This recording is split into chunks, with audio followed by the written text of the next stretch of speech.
Star వార్తలకు స్వాగతం. ఇయాల మీకోసం ఎరైటీ ముచ్చట్లు పట్టుకొచ్చిన అవన్నీ చూసే ముందుగా హెడ్లైన్స్ చూద్దాం. పూర్తయిన రెండో రోజు ఏపీ అసెంబ్లీ. అసలు స్పీకర్ అయిన కోడెల శివప్రసాద్. మిగిలితే చూద్దామంటున్న చంద్రాలు. మేం కూడా చూస్తామంటున్న టీ సర్కారోళ్ళు. హైదరాబాద్ లో ఉండమంటున్న ఆంధ్ర లీడర్లు. గూడారాలే మంచుకుంటాయని కామెంట్లు. కబ్జాలలో ఇరికిన తెలంగాణ భూములు గుంజుక రావాలే సారు అంటున్న పబ్లిక్.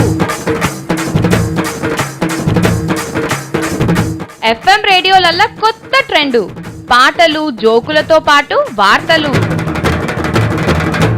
ఇడిపోయి ఏర్పడ్డ ఆంధ్రప్రదేశ్ రాష్ట్రానికి ఫస్ట్ ముఖ్యమంత్రి ఎవరు, ఫస్ట్ స్పీకర్ ఎవరు, ఫస్ట్ ప్రతిపక్ష లీడర్ ఎవరు అని ఇట్లా రేపు పోరగాళ్లకు పరీక్షలలో ప్రశ్నలు వస్తే ఏం రాస్తారు? అట్లా రాయాలంటే గా ముచ్చట్లు తెలవాలి కదా. మరి తెలవాలంటే మన తాన నడుస్తున్న ఆంధ్రప్రదేశ్ అసెంబ్లీ ముచ్చట్లు చూడాలి కదా. ఎంత కాదన్నా ఆలు కూడా మన పాలోలే కదా. నిన్న తొలినాడు ఆంధ్రప్రదేశ్లో గెలిచినోళ్ళంతా ఒక్కరోజు స్పీకర్ ముంగట ఈమానం తిన్నారు కదా. ఈ గియ్యాల అందరు కలిసి 5 ఏళ్ల స్పీకర్ను ఎన్నుకున్నారు. కోడెల శివప్రసాద్ అయితేనే స్పీకర్ కుర్చీకి మంచిగా కుదురుతాడని ఇదివరకే అనుకున్నారట చంద్రాలు బ్యాచోళ్ళు.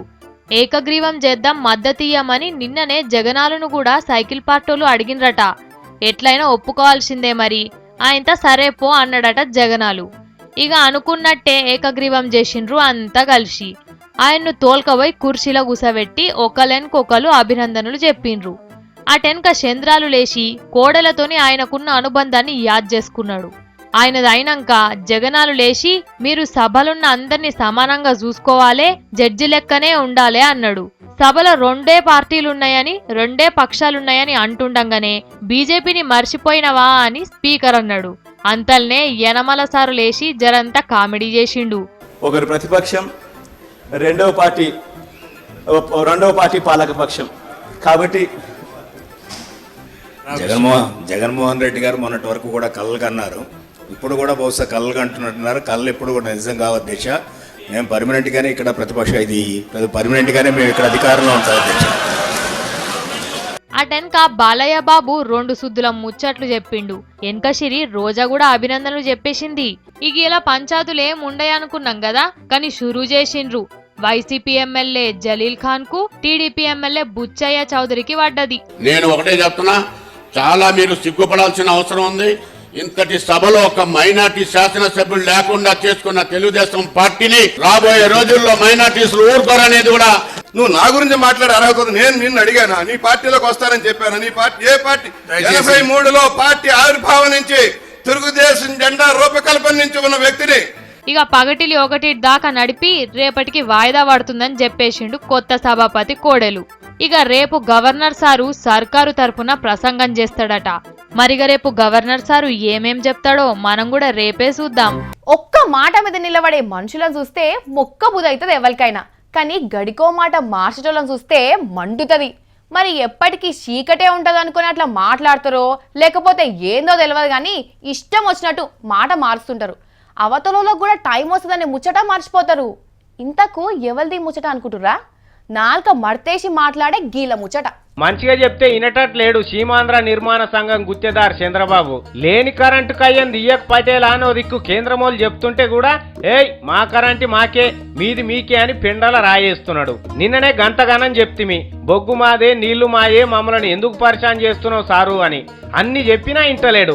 ఇయ్యాలేమంటాడు, ఆవు మా తాన తయారయ్యే కరెంటు మేమే వాడుకుంటాం, ఏమన్నా మిగిలితే అప్పుడు ఇస్తాం గాని అని సొన్నాయి మాటలు చెప్తున్నాడు. కేంద్రమేమో అట్లుండది, ముందుగాల తెలంగాణ పాలు తెలంగాణకి ఇయ్యవలసిందే అని గట్టిగానే చెప్పింది. అయినా చంద్రాలు మంచి మాటలకు ఇంటలేడు, అదే మంకేషన్ చేస్తున్నాడు. అయ్యా చంద్రాలు సారు, ఇవాళ మీ తాన జర ఎక్కువ కరెంటు ఉన్నదని ఉరుకులాడుతున్నావు, మిగిలితేనే ఇస్తా లేకుంటే లేదని మొండికేస్తున్నావు. సరే మంచిది, మీ తాన కరెంటు ఉన్నది కాబట్టి అట్లా అంటున్నావు.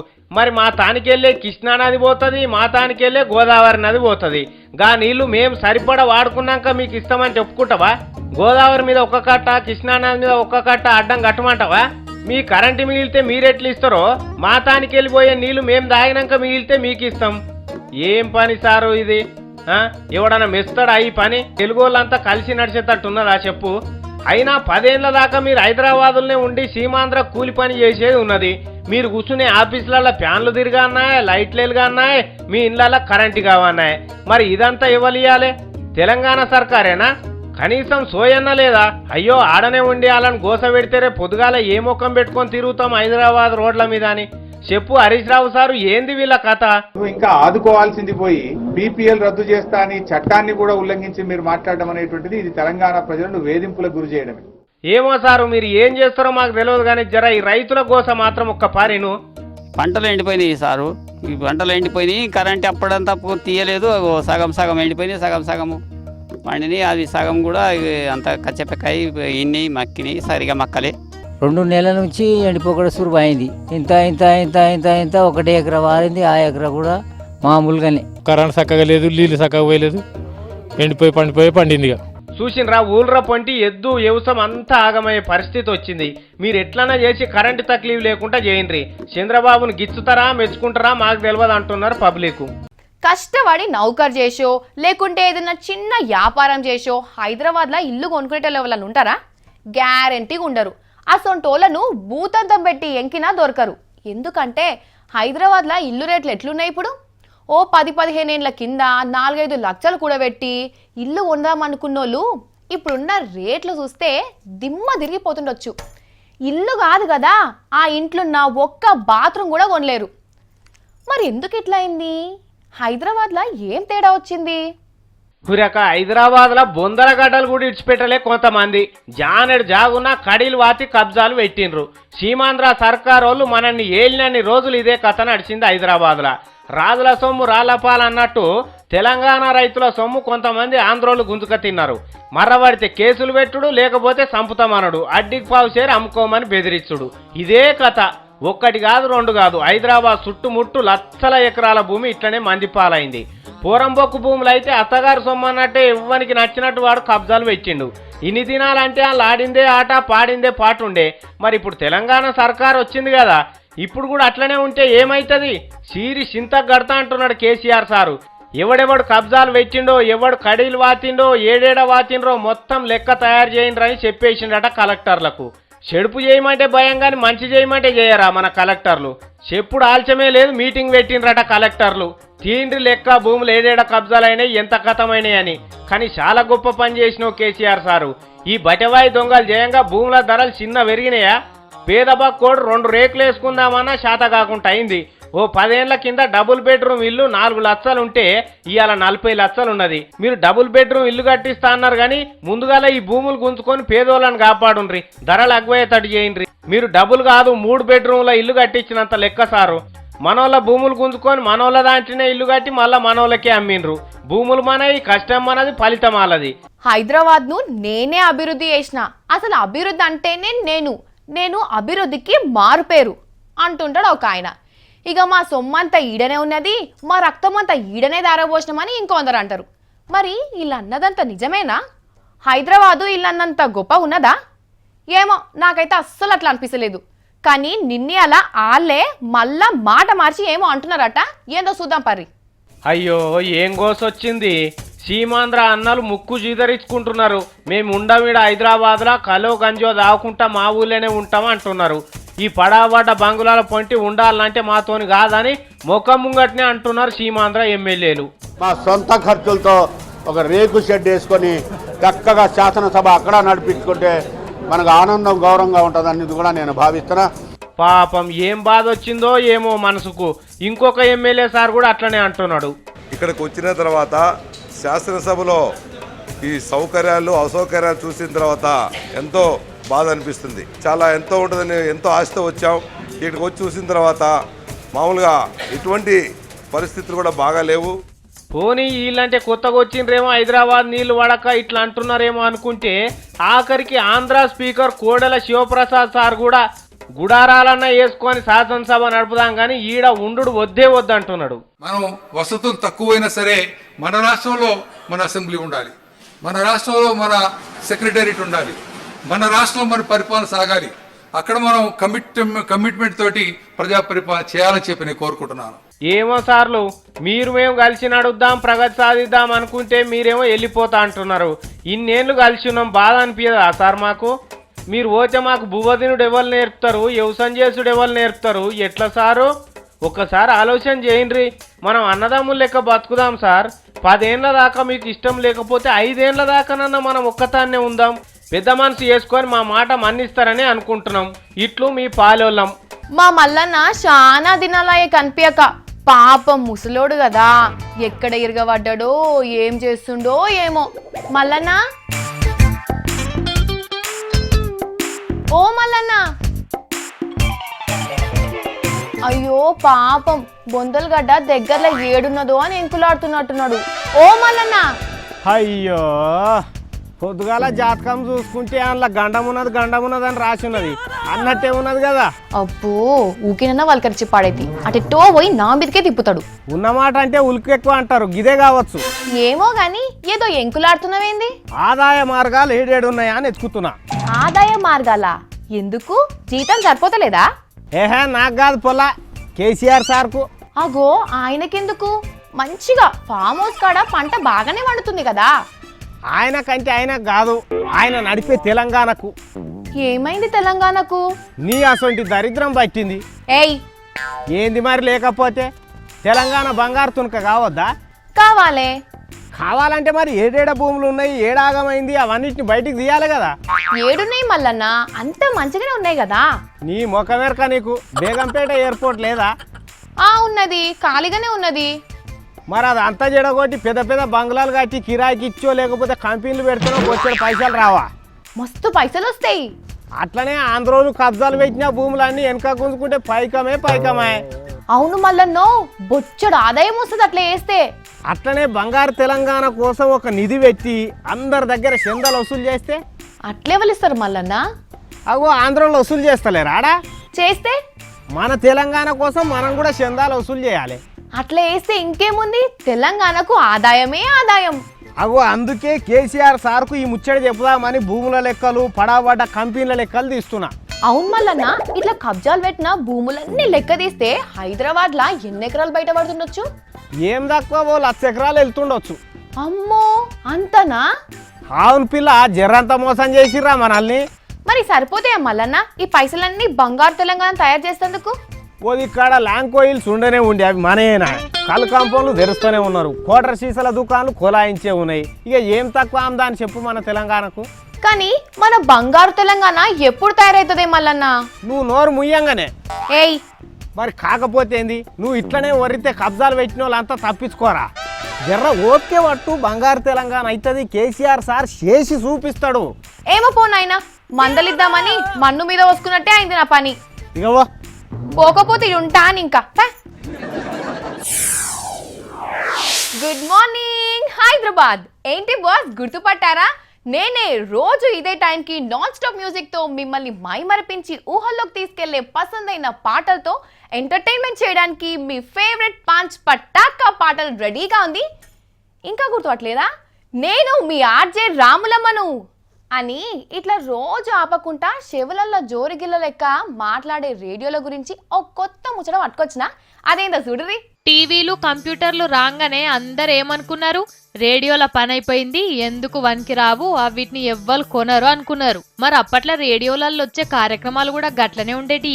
ఆకాశవాణి ఆల్ ఇండియా రేడియో ప్రాంతీయ వార్తలు చదువుతున్నది అని నిమ్మలంగా వార్తలు వస్తుండే. ఇక ఎప్పుడో దయదలిచి 3-4 పాత పాటలు వేస్తుండే. కానీ ఇప్పటి రేడియోలు ఎట్లున్నాయి? అరే చెవులకు ఆరాం లేకుండా కొత్త పాటలు, పాత పాటలు, జోకులు, మిమిక్రీలు, అంతకంటే ఎక్కువ రేడియో జాకిలా హుషారెక్కిచ్చే మాటలు. ఏ ఆటోలో చూసినా, ఏ కార్లో చూసినా గవే పాటలు. ఇండ్లల్లా వంటలు చేసుకునే ఆడోళ్ళు కూడా FM రేడియో పెట్టుకుని పనులు చేసుకుంటుండ్రు. ఇక ఏమంటే సెల్ ఫోన్లల్లో కూడా FM రేడియోలు షూరైనాయో గాని పోరగాన్ల 2 షోలల్లా ఎప్పుడు చూసినా 2 వైర్ తీగలు ఉంటున్నాయి. అవి పెట్టుకొని ఈ లోకంలోనే ఉంటలేరు అసలు. నిద్రపోయేటప్పుడు కూడా అవి చెవులల్లనే పెట్టుకొని ఉంటున్నారు. రేడియోలు లేకుంటే దినం గడవదన్నట్టు చేస్తుండ్రు. ఇట్లా చేసుకుంటా లోకంలో ఏం ముచ్చట్లు నడుస్తున్నాయని కూడా పట్టించుకుంటలేరు. పల్లెటూర్లలో లేవు గాని పట్నాలల్లో ఈ రేడియోల జోరు బాగానే ఉన్నది. ఇక గీ ముచ్చట కనిపెట్టిర్రు ఢిల్లీ పువ్వు గుర్తు సర్కారోళ్ళు. ఇదివరకు ఒక్క ఆల్ ఇండియా రేడియోలో తప్ప FM రేడియోలలో వార్తలు చెప్పొద్దని నిషేధం ఉండే. ఇప్పుడు ఆ నిషేధం ఎత్తేసి వార్తలు కూడా వెట్టుండ్రని పర్మిషన్ ఇచ్చిండ్రు. అంటే ఇదివరదాకా పంజాగుట్టల ట్రాఫిక్ జామ్ అయింది, నెక్లెస్ రోడ్ల ధర్నా అవుతుంది, క్రికెట్ స్కోరు ఇంత అవుతుందని అప్పుడో ముక్క వార్తలను షెవులేస్తుండే రేడియో జాకీలు. ఈ గిప్పటి సంది వార్తలు కూడా గమ్మత్తుగా చెప్తారన్నట్టు. అంటే ఒక దిక్కు పాటలు అలా మాటలు వినుకుంటేనే అదే తీరులో వార్తలు కూడా వినొచ్చట. కానీ మంచిగా అనిపిస్తున్నది కదా గీ ముచ్చట. మొదలైంది. మోడీ సారు మొదలు పెట్టిండిగా. ఒక్క పారి మొదలు పెడితే ఇక ఆగుడనేదే ఉండదు. సంకీర్ణం, మద్దతు ఇసొంటి ముచ్చట్లేం లేకుండా ఫుల్ మెజారిటీ ఇచ్చిరు కదా. ఇక అడ్డెక్కడుంటది, అప్పుడు ఎవరితోనవుతుంది. రైలు బండి లెక్క పోతనే ఉంటది. అవును, రైలు బండి అంటే యాదికొచ్చింది. ఈ నడుమ మీరు రైలు ఎక్కుతున్నారా? బస్సుకు పోతే నయమా, రైలు బండి ఎక్కితే మంచిదా? ఎందుకైనా మంచిది, గీ స్టోరీ చూసి జవాబు చెప్పుర్రి. రైలు బండి ఎక్కితే అగ్వల పోవచ్చు, బస్సుల కంటే నిమ్మలం ఉంటదని 2-3 రోజుల కోపారి ప్రయాణం గట్టేటోళ్ళెవలన్నుంటే ఈ గిప్పటి సంధి నెలకోపారో 2 నెలల కోపారో ప్రయాణాలు గట్టుండ్రి. దగ్గర ఊళ్ళకు పోయేటోళ్ళైతే మబ్బులనే లేచి సైకిళ్ల మీద ఒండ్రి. ఎందుకంటే తొందరలోనే రైలు టికెట్ల ఛార్జీలు పారి మంచిగానే పెరుగుతున్నాయట మరి. కానీ పబ్లిక్ నిమ్మలంగుంటే మంచిగా అనిపించదేమో సర్కారోళ్లకు. ఏడ సందు దొరుకుతుందా, ఎట్లా వాతలు పెడదామా అని చూస్తుంటారు. 2 రోజులు గాలే డీజిల్ రేట్లు పెరుగుతున్నాయని చెప్పి ఓ దిక్కు కూరగాయలు పప్పులుప్పుల ధరలు పిరమే ఉండే. అవి సాల్తలేవన్నట్టు రైలు ఛార్జీల మీద కన్నేసిండ్రు. ఇప్పుడు ఏ రైలు బండ్లే చూసినా గాని ఒకరి మీద ఒకరు పడి పోతున్నారు కదా, బస్సుల కంటే అగ్వలు వస్తుందని. అగో గది కనిపెట్టినట్టున్నారు. ఇక టికెట్ల ఛార్జీలు పెంచేతందుకు తయారైతున్నారట. ప్రధానమంత్రి సారు సిగ్నల్ ఇచ్చుడే ఆలస్యమట. అన్ని తయారు పెట్టుకున్నారట రైల్వే అధికారులు. పబ్లిక్ తిరిగే రైలు బండ్లతోని అంత లాస్ వస్తున్నదని రేట్లు పెంచుతున్నారట. కానీ ధరలు పెరగనీయము, పేదోళ్ల మీద బరువు వడనీయమన్న ముచ్చట్లన్నీ ఉట్టియే కావచ్చు. ఎవలు పోయి ఎవలొచ్చినా గదే కథ అనుకుంటున్నారు పబ్లిక్. కొందరు చేసే పనులు చూస్తే మస్తు కోపం వస్తుంది, ఇంకొందరు చేసే పనులు చూస్తే మంచిగా అనిపిస్తుంది. ఇక ఇంకా కొందరిని చూస్తే శభాష్ అనాలనిపిస్తుంది. మరి ఇప్పుడు నేను ఒకరిని చూపిస్తా, చూసినాక మీకేమనిపిస్తుందో చెప్పుర్రి. చెప్పాలా ఏమనిపిస్తుందో? నేను చెప్పుడు ఎందుకు తీ, చూసి మీరే అనుకోర్రి. మీకు ఇప్పుడు ఒక ఇంత మనిషిని సోపతి కలుపుకుంటారా? రాండ్రి. ఓ సారు, జర మా వాళ్ళని వల్కరి ఒక పారి.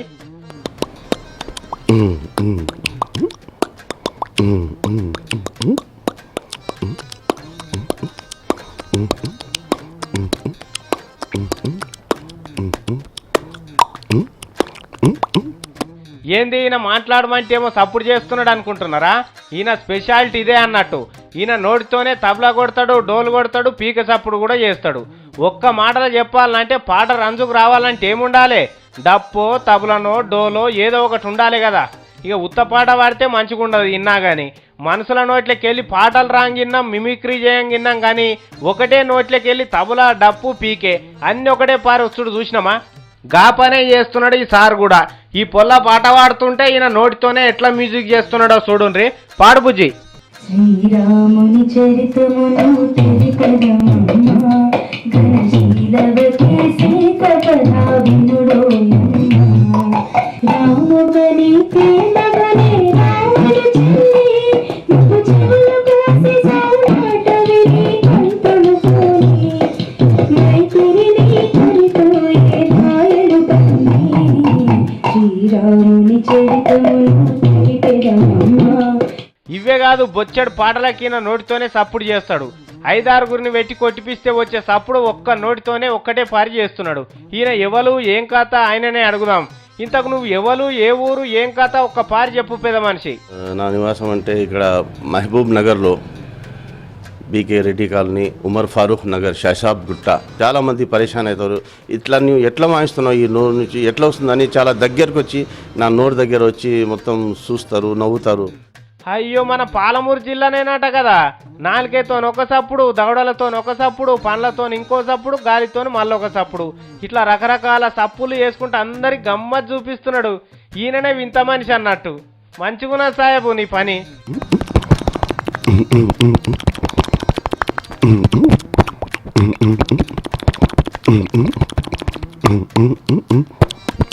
ఎట్లున్నాయి అలాంటి ఎరైటీ ముచ్చట్లు మస్తున్నాయి కదా. రేపు వచ్చేటప్పుడు ఇంకా జబర్దస్త్ వార్తలు పట్టుకొస్తా. మీరు మాత్రం చేస్తూనే ఉండండి V6. నమస్తే.